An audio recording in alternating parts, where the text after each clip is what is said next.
प्यारे विद्यार्थियों, आज मैं क्लास 12th के इंग्लिश प्रोज का first chapter a girl with a basket पढ़ाने जा रहा हूँ। A girl with a basket के राइटर का नाम विलियम सी डगलस है। तो सबसे पहले हम राइटर के बारे में जान लेते हैं, फिर लेसन को देखते हैं। इस लेसन के writer William C Douglas ji United States of America के सुप्रीम कोर्ट के जज थे। उन्होंने विश्व के कई देशों का भ्रमण किया, लेकिन एशिया की यात्रा उन्हें सबसे अधिक अच्छी लगी। लेखक बहुत ही दयालु और आत्मसम्मान तथा परिश्रम को पसंद करने वाले थे। अब हम थोड़ा सा लेसन के बारे में जान लेते हैं, फिर लेसन का विस्तार से अध्ययन करते हैं। लेखक 1950 में भारत आया। वह दिल्ली आए और वहाँ से रानीखेत गए। उन्होंने दिल्ली से रानीखेत की यात्रा ट्रेन और कार से की। रास्ते में एक स्टेशन पर जब वह ट्रेन से नीचे उतरे तो जैसे वह नीचे उतरे, रिफ्यूजी बच्चों के एक समूह ने उन्हें घेर लिया। ये बच्चे टोकरी और पंखे बेच रहे थे और वे चाहते थे कि लेखक उनकी कुछ टोकरी और पंखे खरीदे। लेखक ने कुछ टोकरी और पंखे खरीदे। एक 9 वर्ष की लड़की ने लेखक से एक टोकरी खरीदने की रिक्वेस्ट की। उस लड़की की आंखों में आंसू थे। लेखक को दया गई। उसने टोकरी नहीं खरीदी, लेकिन उसकी टोकरी में कुछ सिक्के डाल दिए। यह लड़की को अच्छा नहीं लगा। उसने बड़े ही गर्व और आत्मसम्मान के साथ वो रुपये लेखक को वापस कर दिए। अब लेखक को अपनी गलती का एहसास हुआ और उसने लड़की की टोकरी खरीद ली। इससे लड़की बहुत खुश हो गई। उसने अपने आंसू पोंछे और खुशी खुशी कूदती हुई वहाँ से चली गई। लड़की का यह व्यवहार लेखक को बहुत ही अच्छा लगा। लड़की के व्यवहार से यह स्पष्ट रूप से पता चलता है कि वह किसी से मुफ्त में लेना कुछ पसंद नहीं करती थी। उसके अंदर शिष्टाचार, नागरिकता, गर्व और आत्मसम्मान की भावना थी। इस लड़की के व्यवहार से लेखक बहुत ही प्रभावित हुआ और उसने भारत और भारत के लोगों के प्रति एक अच्छी छवि बना ली। अब मैं इस लेसन के टेक्स्ट की लाइन टू लाइन हिंदी बताता हूँ, फिर एक्सप्लेन करता हूँ। I had left new Delhi for the Himalayas. यहाँ पर लेखक कह रहा है कि मैं हिमालय के लिए दिल्ली से निकल चुका था। I was going as far as Bareilly by train and then by car to Ranikhet. मैं बरेली को ट्रेन से जा रहा था और उसके बाद रानीखेत को मुझे कार से जाना था। An old British army hill station located on a 6000 foot ridge opposite a 120 mile stretch of snow capped Himalayas. यहाँ पर वो रानीखेत के बारे में बता रहा है कि जो रानीखेत था वो बर्फ़ से ढके हुए हिमालय के सामने 120 मील वाले विस्तार में 6000 फुट ऊंचाई की पहाड़ी पर स्थित एक पुरानी ब्रिटिश सेना की छावनी थी। The train was slow. जिस ट्रेन से लेखक यात्रा कर रहा था उसकी गति बहुत ही स्लो थी, मतलब वो बहुत ही धीमी चाल से चल रही थी। And it stopped at all the way station. और ये ट्रेन रास्ते में पड़ने वाले प्रत्येक स्टेशन पर रुकती थी। At every stop I swung open the door of my compartment. प्रत्येक ठहराव पर, प्रत्येक स्टेशन पर जब गाड़ी रुकती थी, लेखक अपने कंपार्टमेंट के डिब्बे को खोलता था एंड वॉक द प्लेटफॉर्म, और वो प्लेटफॉर्म पर टहलता था। The platform were packed with people, Sikhs, Muslims, Hindus, soldiers, merchants, priest, beggars, hawkers. यहाँ पर पैक्ड, पैक्ड का मतलब है फुल ऑफ। पैक्ड का मतलब फुल ऑफ। मर्चेंट, मर्चेंट्स मतलब व्यापारी। प्रीस्ट, प्रीस्ट मतलब पुजारी। बिगर्स, बिगर्स मतलब भिखारी। और हॉकर्स, हॉकर्स मतलब फेरी वाले। फेरी वाले मतलब वो चल फिर करके अपने सामान को बेचते हैं। तो जो प्लेटफॉर्म उसने देखे वो प्लेटफॉर्म लोगों से ठसाठस भरे हुए थे और इन प्लेटफॉर्म पर विभिन्न प्रकार के लोग, जिसमें सिख, मुस्लिम्स, हिंदू, सोल्जर, सैनिक, व्यापारी, पुजारी, भिखारी और हॉकर्स, फेरी वाले, ये सब लोगों से ये प्लेटफॉर्म भरे हुए थे। Almost everyone was barefoot. Almost everyone was bear foot. Bear foot का मतलब हम कह सकते हैं नंगे पैर। तब प्रत्येक व्यक्ति लगभग नंगे पैर था, मतलब उनके पैरों में जूते व चप्पल नहीं थे। And dressed loose white garments, और वे सभी बहुत ढीले ढाले और सफ़ेद रंग के कपड़े पहने हुए थे। I would ask at least 3 people before I could one who spoke English. यहाँ पर लेखक कह रहा है कि मुझे कम से कम 3 लोगों से बात करनी पड़ी, तब जाके मुझे एक ऐसा व्यक्ति मिला जो इंग्लिश बोलता था। We would talk world affairs and every major topic the news of the day produced। तो उसने कहा कि हम लोगों ने सांसारिक मामलों पर बातें की, and every major topic the news of the day, और उस दिन की जो न्यूज़ थी, उस दिन का जो समाचार था, उसके प्रमुख बिंदुओं पर हम लोगों ने बात की। यहाँ पर मेजर का मतलब है इम्पॉर्टेंट, महत्वपूर्ण। In this way, I was trying to get a feel of the pulse of the nation, checking against official attitudes and reports। इस प्रकार से मैं राष्ट्र के लोगों की नब्ज टटोलने का प्रयास कर रहा था। यहाँ पर get feel of the pulse of the nation, इसका मतलब ये होता है to know the attitudes and feeling of the people of a nation। तो यहाँ पर लेखक कह रहा है इस तरह से मैं भारत के लोगों की अभिप्रेत, उनकी फीलिंग्स को जानने का प्रयास कर रहा था। अब मैं इसको इंग्लिश में एक्सप्लेन करता हूँ, बहुत ध्यान से सुनिएगा और समझिएगा। The author William C Douglas visited India in 1950। The author was going to Bareilly by train, and from there he was to go to Ranikhet by car. Ranikhet was an old British Army hill station. The train in which he was going was a very slow moving train. The train stopped at all the stations on its way. At every station, when the train stopped, the writer opened the door and came down at the platform. It was his habit. Whenever the train stopped, he came down at the platform and talked to the people.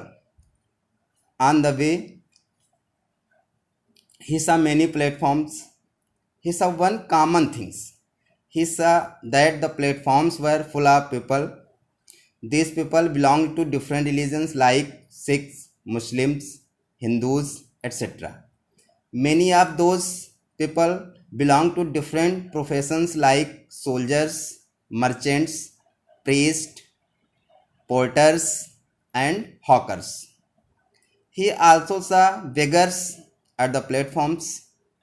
Almost all the people on the platform were without shoes and slippers. They were wearing loose and white clothes like kurta and dhoti.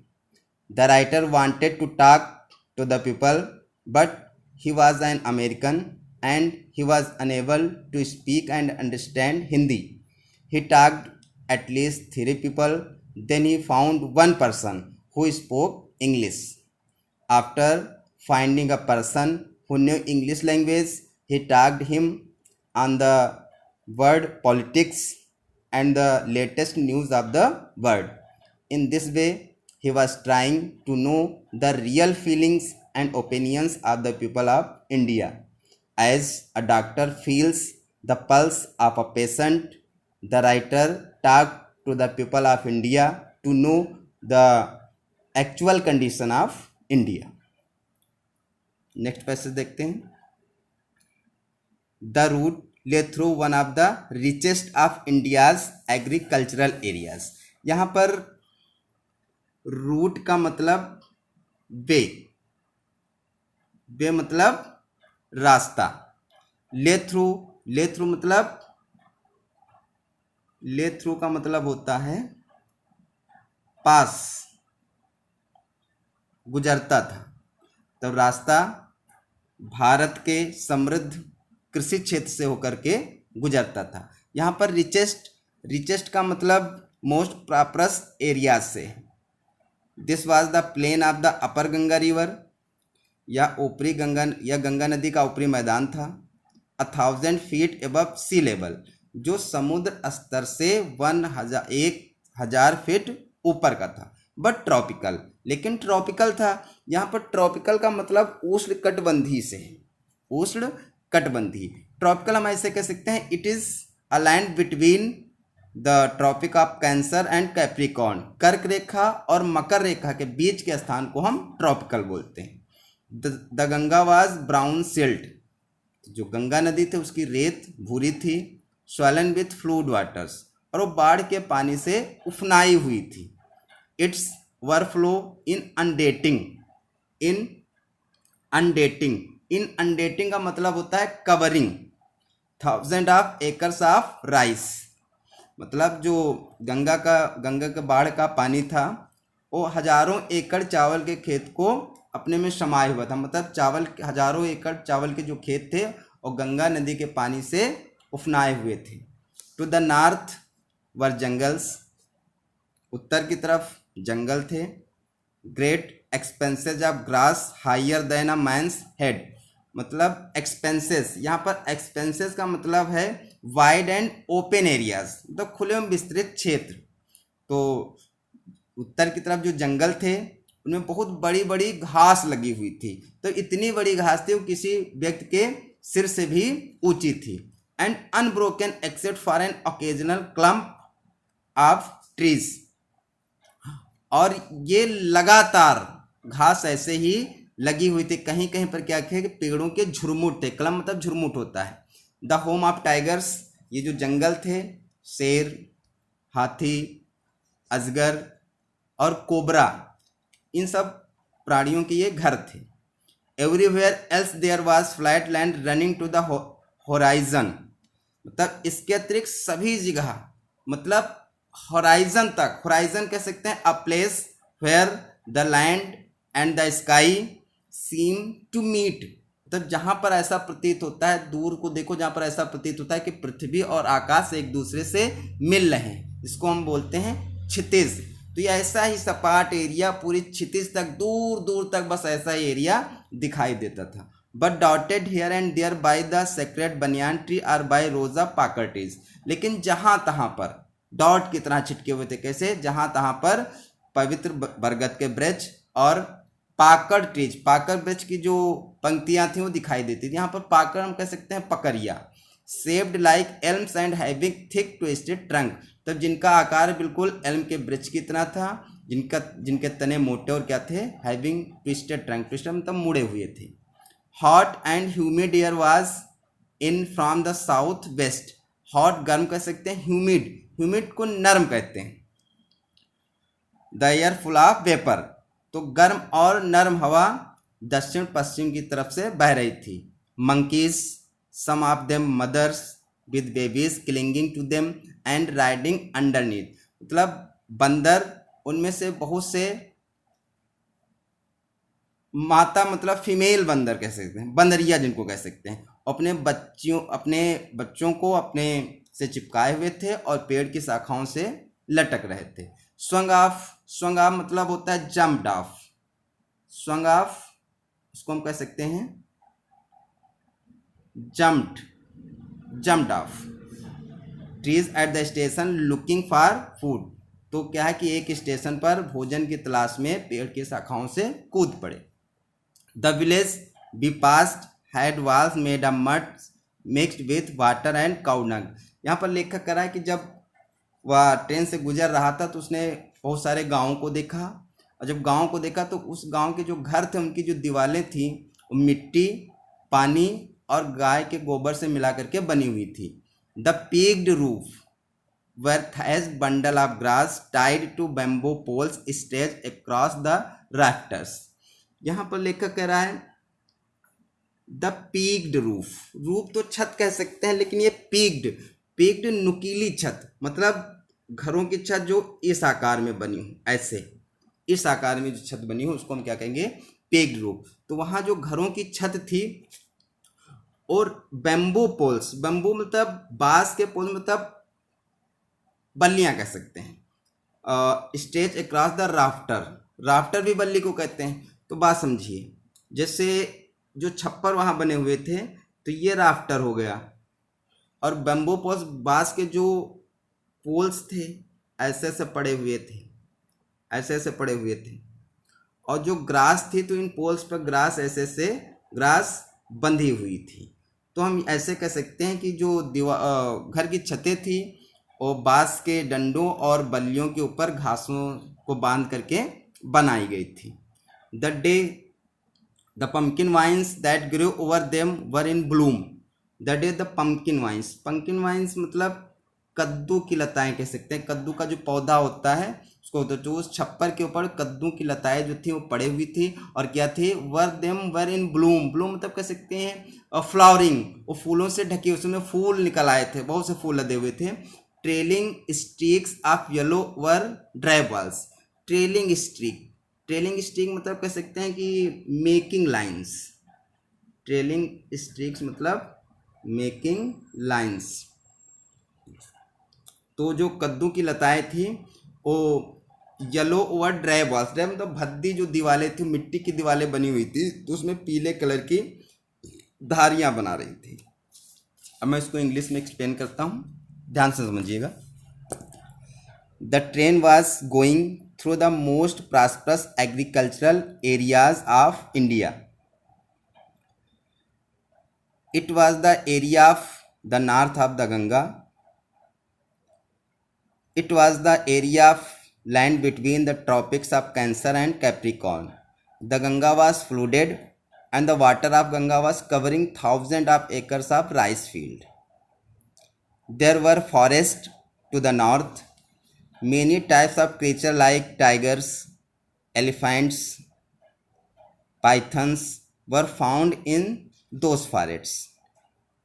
Hot and full of vapor air was blowing from the southwest.